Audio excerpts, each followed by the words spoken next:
तो क्या हाल है दोस्तों। मेरा नाम है अमित सिंह राणा। ये मेरा नया चैनल है अमित डायरीज। तो इसमें मैं स्पोर्ट्स की न्यूज़ डालूंगा, फुटबॉल की, क्रिकेट की, टेनिस की, कोई एथलीट होगी वगैरह। तो कभी कभी या फिर मनोरंजन की भी डाल दिया करूँगा अगर हुआ तो। बेसिकली ये मेरा पहला वीडियो डाल रहा हूँ मैं इसमें, जिसमें मेरा थोड़ा बहुत इंटरेस्ट है तो डालूंगा। तो सबसे पहले बात करते हैं क्रिकेट की। तो आज नया वेस्ट इंडीज़ का दौरा खेल रही है इंग्लैंड, सॉरी वेस्ट इंडीज़ का दौरे पे गई है हमारी टीम इंडिया। उसमें यंगस्टर को काफ़ी चांस दिया गया है। दो यंगस्टर काफ़ी अच्छे चांस दिया गया है। एक तो हमारे जायसवाल है, यशस्वी जायसवाल, जो राजस्थान रॉयल्स की तरफ से खेलते थे आईपीएल में। और दूसरा चांस दिया गया है ईशान किशन को। वो वनडे और टी20 में तो खेलते हैं, लेकिन टेस्ट में उनका पहला डेब्यू है। वो मुंबई इंडियंस की तरफ से खेलते हैं। तो इन दो यंगस्टर को चांस दिया गया है। जो जायसवाल है वो ओपनिंग करेंगे रोहित शर्मा के साथ, है ना। और जो आपके वो है ईशान किशन, वो 5वें 6ठे नंबर पर आएंगे जैसा वो करते हैं, ठीक है ना। और जो डेब्यू कैप है ईशान किशन को हमारे विराट कोहली ने दी है, और आपके जो जायसवाल है उसको रोहित शर्मा ने दी है। और ये जो ओपनिंग का स्लॉट है ये शुभमन गिल ने ही अपना छोड़ा है। उन्होंने बेसिकली राहुल द्रविड़ कोच को कहा है कि मैं ये अपना स्लॉट है जो 1 नंबर का ओपनिंग का वो छोड़ना चाहता हूँ, वो 3 में आना चाहता हूँ, क्योंकि पुजारा आउट हो चुके हैं।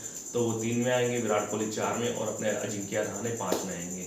तो देखते हैं क्या होता है। बेसिकली सीरीज तो जीत जाएगी, ये इतना मतलब मुश्किल नहीं है, कॉम्पिटिटिव नहीं है। तो उसने वेस्ट इंडीज़ ने टॉस जीत लिया तो पहले बल्लेबाजी की करी। तो देखते हैं, कल इसका रिव्यू बनाएंगे कैसे हुआ क्या हुआ। तो मुबारकबाद इन दोनों को, यशस्वी और उसको ईशान किशन को अपना डेब्यू करने के लिए। होप ये अच्छा करेंगे। दोनों ही अटैकिंग बैट्समैन हैं, दोनों ही लेफ्टी हैं। जैसे इन्होंने आईपीएल में किया है वैसे ही करें। और दूसरी बात करते हैं बहुत तगड़े मैच की। ये 2-3 दिन हो गए, मुझे रिव्यू करना चाहिए था, लेकिन अभी कर रहा हूँ मैं। थोड़ा बहुत रिव्यू करते हैं इसे शॉर्ट रिव्यू में। एशेस का जो टेस्ट हुआ है, एशेस का टेस्ट है, जो पहले 2 टेस्ट मैच जो थे वो ऑस्ट्रेलिया ने जीत लिए थे, 2-0 से अप थी। लेकिन जब तीसरा टेस्ट हुआ है लीड्स में, हेडिंग्ले में हुआ, इसमें बहुत रोमांचक मैच हुआ है। एज ए जो कहते हैं ना बैस बॉल, बरंडम मक्कलम की टेक्निक है, वैसा ही मैच हुआ है। तो सीधा हम आते हैं कि उन्होंने कितने रन दिए थे ऑस्ट्रेलिया ने। चौथी पारी में 251 रन का टारगेट दिया था उन्होंने, ऑस्ट्रेलिया ने। तो तीसरे दिन मैच खत्म होते 27 पे एक आउट नहीं था, एक भी नहीं आउट था, 0 थे आउट। तो चौथी पारी में जब खेलने आए तो जब बेन डकेट खेल रहे थे, वो थोड़ा सा लड़खड़ा के खेल रहे थे, लगेगा कि अब गया अब गया अब गया। तो सर्वाइव तो कर पाए तीसरे दिन, लेकिन चौथे दिन जब भी वो आए वो आउट हो गए। तो स्टार्क बहुत तगड़ा इस मैच में बहुत तगड़ा खेले, 5 विकेट ली इस इनिंग्स में। तो लग रहा था कि थोड़ा सा जैसे बेन डकेट भी आउट हो गए आपके, ठीक है ना। फिर आपका 1 डाउन आए Moeen Ali as a surprise package, Joe Root आते हैं, लेकिन वो भी 5 रन में आउट हो गए। एज ए उनको बेसबॉल टेक्निक के लिए ही लाया गया था कि वो आके धड़ाधड़ मारे और प्रेशर कम कर सके। लेकिन जो रूट भी आउट हो गए। फिर सॉरी वो मोइन अली भी आउट हो गए। फिर आए जो रूट, वो भी थोड़ा सा खेले और डबल डिजिट में रन बनाए, लेकिन वो भी इतना खास नहीं कर पाए। लेकिन एक तरफ से जैक क्रॉली खेले थे, 44 रन की उन्होंने महत्वपूर्ण पारी खेली उन्होंने। लेकिन ये जो टेस्ट मैच जीता गया, ये 3 अच्छी उसमें जीता गया है। 3 क्रिकेटर के वजह से जीता गया। एक तो मार्क वुड, एक क्रिस वोक्स, और एक वो अपना क्या नाम है उसका, हैरी ब्रूक की वजह से जीते हैं। हैरी ब्रूक ने फिर आके 75 रन का योगदान दिया, काफ़ी अच्छा खेले वो। 70 या 80 रन की स्ट्राइक रेट थी, तो बहुत तगड़ा खेले। और उसमें हम बात करते हैं मार्क वुड की। 8 गेंदों में उन्होंने 16 रन मारे 200 की स्ट्राइक से, 1 चौका और 1 छक्का मारा। जब ही आपके हैरी ब्रूक आउट हुए तो आपके क्रिस वोक्स तो थे ही वहाँ, उन्होंने भी 32 रन की पार्टनरशिप करी, बहुत ही अच्छा खेले वो भी। एज ए ऑलराउंडर है वो भी एक तरह से। तो क्रिस वोक्स का भी बहुत तगड़ा योगदान रहा, मार्क वुड का भी बहुत तगड़ा योगदान रहा। तो इंग्लैंड ने बहुत रोमांचक तरीके से जीता मैच, 3 विकेट से जीता है ये मैच। और लास्ट विकेट के लिए भी तगड़ी पार्टनरशिप हुई मार्क वुड और क्रिस वोक्स की। मार्क वुड तो जैसे अपना ड्रीम, मतलब मैं चाहता था कि जेम्स एंडरसन को खिला ही ना ये एशेज टेस्ट सीरीज, क्योंकि उनमें वो पैनापन नहीं रहा। हाँ, मान लिया कि वो अपना माइलस्टोन कर रहे हैं, 700 विकेट हो जाए, 700 विकेट हो जाए। लेकिन जब आप इतने तगड़े टीम से खेल रहे हो ऑस्ट्रेलिया से, और 2-0 अप और डाउन हो, तो मार्क वुड तो खिलाना चाहिए था। वो 150 की एवरेज स्पीड तो है ही, वो 150, 52, 53, 54 किलोमीटर प्रति घंटे की रफ्तार से बॉल फेंक रहे हैं। और बैटिंग से योगदान देख रहे हो, 8 गेंदों में 16 रन। पिछले इनिंग में भी उसने कुछ 14 गेंदों में 28 से 30 रन मारे थे, ऐसे ही होता। और फिर क्रिस वोक्स को देख लो, 32 रन की क्या तगड़ी इनिंग खेली और चौका मार के उन्होंने मैच जिता दिया।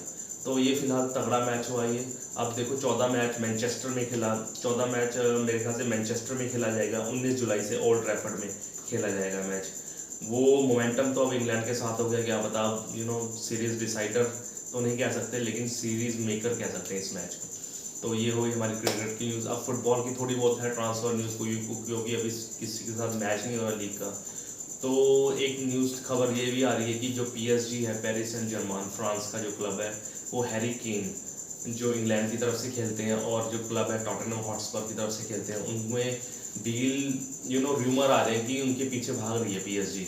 क्योंकि एज ए PSG देखोगे तो आपके एम्बापे भी चले जाएंगे स्ट्राइकर, ठीक है, और मेसी भी जा ही चुके हैं, उसमें जा चुके हैं इंटर मियामी में, MLS में, अमेरिका में। और आपका नेमार भी थोड़ा सा लड़खड़ा ही रहे निकलने को। तो PSG चाह रही है कि उनके पास कोई स्ट्राइकर आए। स्ट्राइकर उनके पास कोई भी नहीं है फिलहाल इस घड़ी में।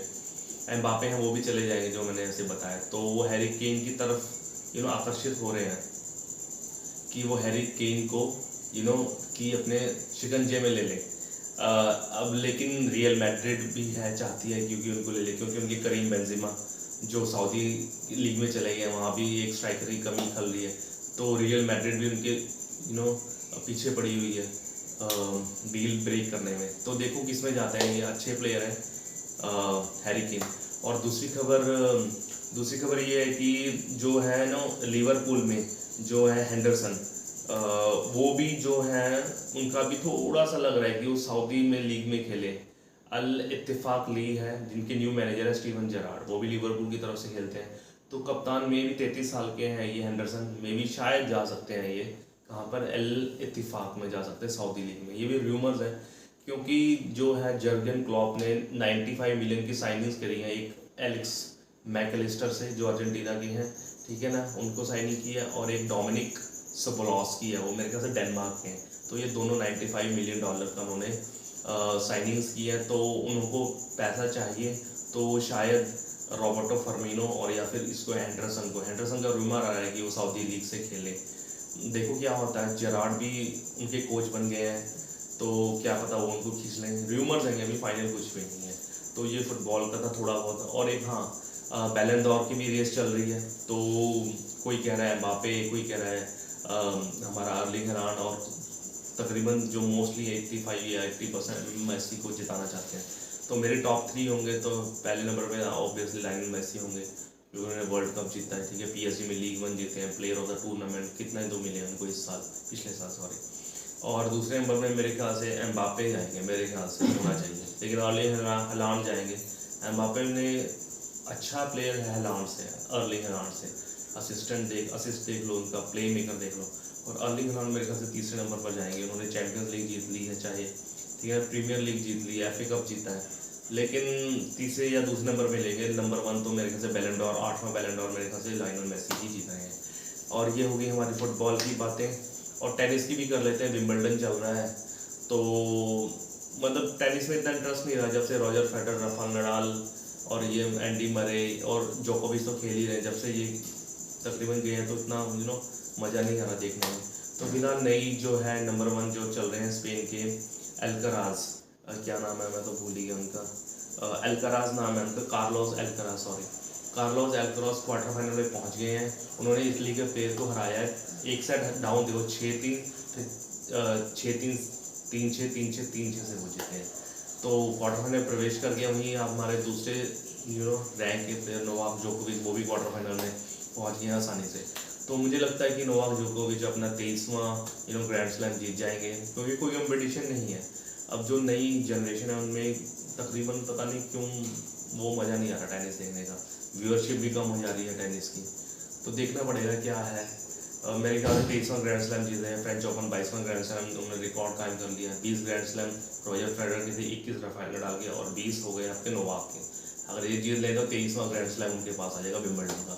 और मेरे ख्याल से 100% अगर कोई उलटफेर ना हो तो आएगा, तो कोई और को मिल जाएगा, लेकिन विंबलडन यही जीत रहे हैं मेरे ख्याल से। तो बस यही थी आज की खबर। तो ये ये मेरी पहली वीडियो थी, लास्ट बोल रहा हूँ मैं।